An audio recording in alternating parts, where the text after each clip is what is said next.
আজকে দারুণ একটি রেসিপি শেয়ার করতে চলেছি।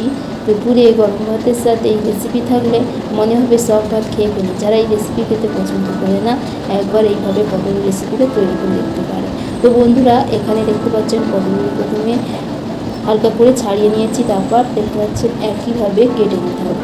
তবে কাটিংটা ঠিক হলে তারপরে পটলের এই ডিজাইনটা তুলতে পারবেন। তো প্রথমে একবার এইভাবে কেটে নিয়ে তারপরে উল্টোভাবে ঘুরিয়ে সেমভাবে কেটে নিচ্ছি। বন্ধুরা, একবার এইভাবে রেসিপিটা তৈরি করে দেখবেন, আপনাদের মনে হবে যে এত সুন্দর রেসিপি আগে যদি জানতাম তাহলে কতই না ভালো হতো। যখনই গেস্টরা আসবে তখনই আমরা এইভাবে স্টাইলে তৈরি করে দিতে পারবো। তো বন্ধুরা, এইভাবে আমি সবগুলি দেখিয়ে দিচ্ছি আপনাদের সামনে। তো বন্ধুরা, এইভাবে আমি প্রত্যেকটা দেখে দিচ্ছি, তবে অবশ্যই বন্ধুরা নজর রাখবে, না হলে বুঝতেই পারবে না যে কীভাবে এই রেসিপিটা আমরা তৈরি করেছি। তো বন্ধুরা, সমস্ত আমার রেডি হয়ে গেছে। তারপর এবারে আমি এর মধ্যে দিয়ে দিচ্ছি লবণ। তো লবণ আমি পরিমাণ হিসাবে দিলাম। আর পটল তোমরা যদি বেশি করে বানাতে চাও তাহলে বেশি নিতে পারেন। আর এখানে দিয়ে দিলাম চালের গুঁড়ো আর হলুদ গুঁড়ো মিশিয়ে নিতে হবে। এর মধ্যে অল্প করে গুঁড়ো জিরে দিয়ে দিলাম, তাহলে ভীষণ ভালো হয়। এখানে সরষের তেলটা দিয়ে ভালোভাবে মিশিয়ে নিতে হবে। তো ভালোভাবে মিশানোর পরে আমি রেস্টে রেখে দিচ্ছি। তো এখানে রেস্টে রেখে দিতে হবে 4 থেকে 5 মিনিট। তো আমি 5 মিনিট পর আমি ফিরে এলাম। দেখতে পাচ্ছেন কত সুন্দরভাবে নরম হয়ে গেছে। তো বন্ধুরা, এইভাবে রাখার কারণটা হলো নরম হয়ে যাওয়ার জন্য। বন্ধুরা, আমি কাজটি করতে থাকি। আমার এই রেসিপিটি কোথা থেকে দেখছেন অবশ্যই কমেন্ট করে জানাবে, তবে তো ধন্যবাদ জানাতে পারবো। তো তারপর এখানে সরষের তেল দিয়ে সরষের তেলটা গরম করে নিলাম। তারপর পটলগুলো দিয়ে দিচ্ছি।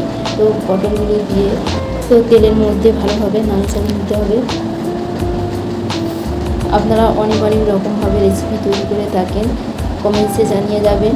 তোমাদের সাথে কথা বলতে বলতে কিছুক্ষণ সময় নিয়ে তো এইভাবে আলতো হাতে নেড়ে চেড়ে নিতে হবে।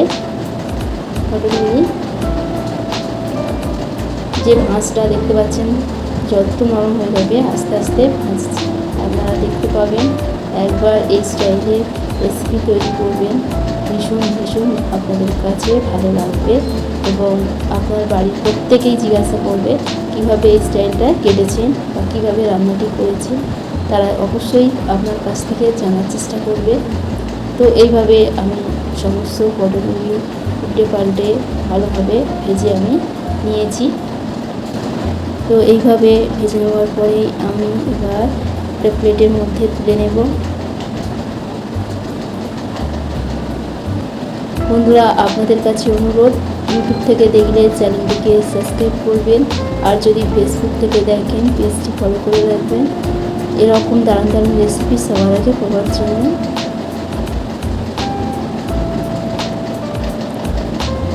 তো এই ভাজাটা অবশ্যই একটু লাল করে ভেজে নেবেন, তাহলে দেখতেও সুন্দর লাগবে আর তার সাথে খেতেও ভালো লাগবে।